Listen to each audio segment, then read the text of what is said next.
আপনাদের কি কোনো সেন্স নাই? রাস্তা বেহোশের মতন গাড়ি চালান, অন্য সচেতনা পর্যন্ত নাই। আপনি ঠিক আছেন? না হ্যাঁ জন্টিত। আচ্ছা, এই পাশেই আমাদের আশ্রম আছে, আপনি আমার সাথে চলেন। পারাখাল, একটু পানি নিয়ে আসো তো। এখানে বসুন। হ্যাঁ, বজ্জাত লোক ওনার গায়ের উপর গাড়ি চাপাই দিচ্ছে। বাবা পানিটা খাও। আপনি খাইছেন দুপুরে? হ্যাঁ। তুমি কোথায় থাকো? এখন কোথায় থেকে আসছো? আমি আসলে একটা কাজ খুঁজতে আসছি। কাজকর্ম পারেন তো? সব পারি, সব। রান্না করতে পারেন? এগুলো ছাড়া সব পারবো। কালকে থেকে আপনি আমার পার্সোনাল অ্যাসিস্ট্যান্ট হিসেবে কাজ করবেন। আগে কাজ শিখবেন। ঠিক আছে, আমি রাজি। বাবা এই যে ভাতটা খেয়ে নাও।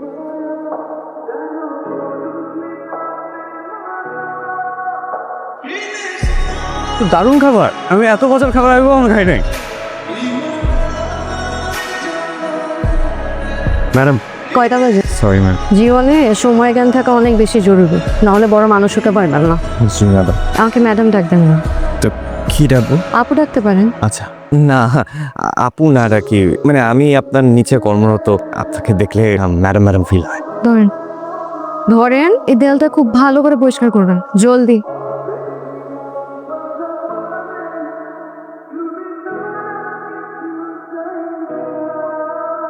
ভাই যাইবা মনা বাজার? হ্যাঁ যাব। কত দিবা? 70 টাকা। চলো। এখান থেকে এখানে 70 টাকা ভাড়া হয়, আজীবন 30 টাকায় গেছে। 40 টাকা দিয়ে না পা। 30 টাকা যাবেন আপনি? 30 টাকা মানে 30 টাকায়। উঠেন।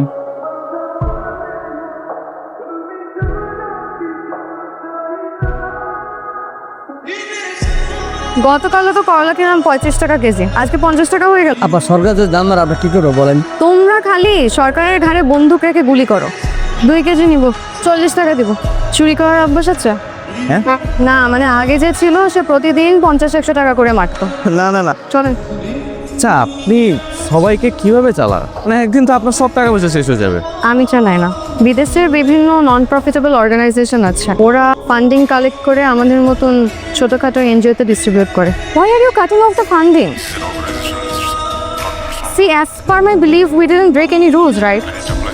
Then you cannot just tell it out of nowhere that you will not provide us any more funding. We regret that there is nothing we can do right now. Please, can we do anything about it? I mean, I don't know what am I supposed to do right now. I'm sorry. You just didn't even tell me, even notice. Hello? কি হয়েছে?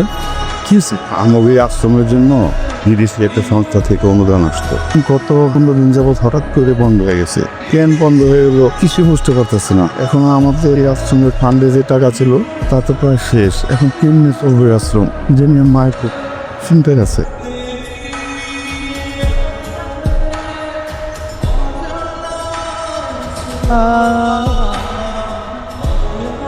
ওরা দুজনই আমার পূর্ব পরিচিত। আজকে থেকে এখানকার দায়িত্ব সবরণিক। ছেলেটা কত তাড়াতাড়ি আমাকে সবাই দিয়ে আপন করে নিচ্ছে। যারা যত তাড়াতাড়ি মানুষের কাছে চলে আসে তত তাড়াতাড়ি দূরে সরে যায়। সব প্রিয় জিনিসই মানুষের হারানো ভয় থাকে। প্রিয় জিনিস যতদিন কাছে থাকে তারা আদর যত্ন করে আগলায় রাখতে হয়। রেহান ছেলেটা কিন্তু খুব ভালো। রঙে সব মায়া মিশে আদর তোমার চোখে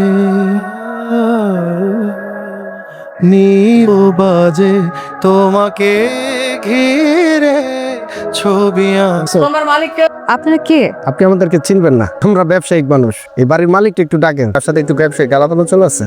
আমি মালিক, বলেন। ও আপনি মালিক, তাহলে তো জিনিসটা সহজ হয়ে গেল। আমাদের স্যার এখানে একটা কমার্শিয়াল বিল্ডিং বানাবে, উনি আপনাকে কল দিছিল, চিঠিও পাঠাইছিল, আপনি কোনোটার উত্তর দেন, যার কারণে স্যার আমাকে পাঠাইছে। আপনি তো শিক্ষিত মানুষ, ভদ্র মানুষ, মানুষের মঙ্গলে কাজ করেন, এই জায়গাটা ছাইরা দেন, তাতে আপনার মঙ্গল হবে, আপনার আশ্রমের মানুষগুলোর মঙ্গল হবে।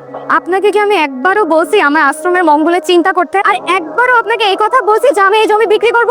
না, সে কথা আপনি বলেন নাই। আশেপাশের যারা আছে না তাদের সবার জায়গা নেওয়া হয়ে গেছে, শুধু আপনার জায়গার জন্য বিল্ডিং এর কাজটা হচ্ছে না। তারা প্লিজ এখান থেকে চলে যান, আর নেক্সট টাইম কোনোদিন যেন না দেখি আপনাদেরকে এখানে আমি। জি, আমরা থাকতে আসিনি, আমরা চলে যাবো। তবে যাওয়ার আগে আপনাকে একটা কথা বলে যাই। এই যে আমি শিপো স্কুল জীবনে জায়গা জমি দখলের উপর 110টা উপায়ের বই পড়ছি। আপনি যদি ভালো ভালো জায়গাটা দিয়ে দেন তাহলে তো ভালো, আর যদি না দেন তাহলে ওই যে 110টা উপায় আছে না, এগুলো আপনাকে প্রয়োগ করতে হবে। আসি, সালাম আলাইকুম। সুখনিবাস। ও আচ্ছা, কি সমস্যা? সকাল থেকে এখানে কারেন্ট নাই, পুরো এলাকায় কারেন্ট আছে। আপনি একজন লোক পাঠাবেন কাইন্ডলি প্লিজ। ওই আশ্রমের আপনি? জি। আপনাদের তো লাইনে সমস্যা, এটা তো চোরাই লাইন। দেখেন, একদম উল্টাপাল্টা কথা বলবেন না। আপনি এসব কার ইশারায় করতেছেন আমি খুব ভালো করেই জানি।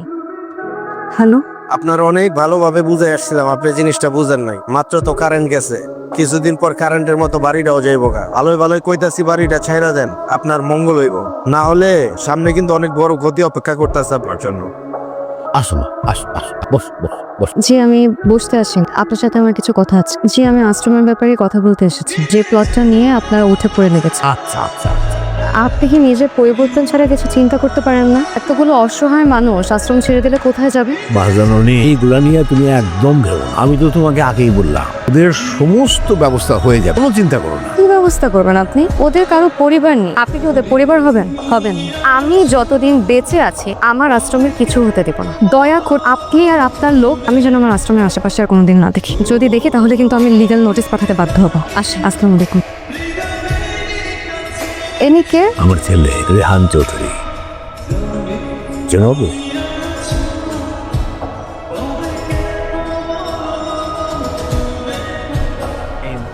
আপনি কে? তারের নাম রেহান চৌধুরী, সেলিম রেজা চৌধুরীর একমাত্র ছেলে, যে আমাদের এই আশ্রমের জায়গাটাকে কমার্শিয়াল প্রপার্টি বানাতে চায়। আর সেটা হাসিল করার জন্যই স্যার এখানে এসেছেন।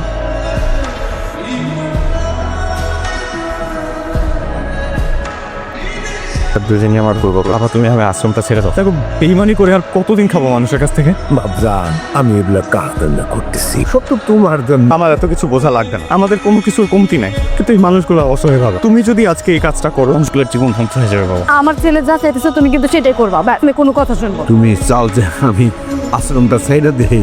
হ্যাঁ বাবা প্লিজ। আচ্ছা ঠিক আছে, ওই আশ্রমের যে লোকগুলো আছে তাদের প্রতি আমার ছেলের খুব দরদ, ওদেরকে ছাইড়া দিবা। তবে আশ্রমের ওই মেয়েটা যেন কোনোভাবে বেঁচে না থাকে, আগুন দিয়ে জ্বালায় দিবা।